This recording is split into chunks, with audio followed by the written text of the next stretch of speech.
Feche os olhos que eu vou orar por você agora. Feche os olhos. Ai, transformar nas feias, transformar na casa. Aí outra gastume, né, que é a Bíblia diz que a festa no céu, festa na terra e derrota no inferno. Foi uma alma seguinte. Imagina com todos que faz assim. Ai, cantor, vamos mandar gato, vamos orar, igreja, para essas almas. Lá, mandei, que tem a séria. Lá pra casa do Radagai, tá aí, Satanás não perdeu mais uma vez. Vai, cantora, Radagai, meu Deus. Escreve o nome do livro da vida. Toda a história, meu Pai, desse jovem, dessa mulher, desse homem, Senhor, que está com os joelhos dobrados, meu Deus, confessando que o Senhor é Deus e não há outro, meu Deus, querido.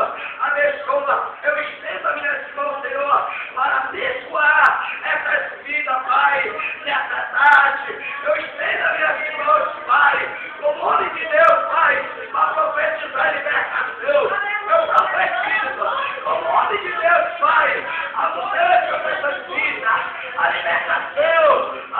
Eu profetizo milagres nessas vidas, Pai. Eu profetizo.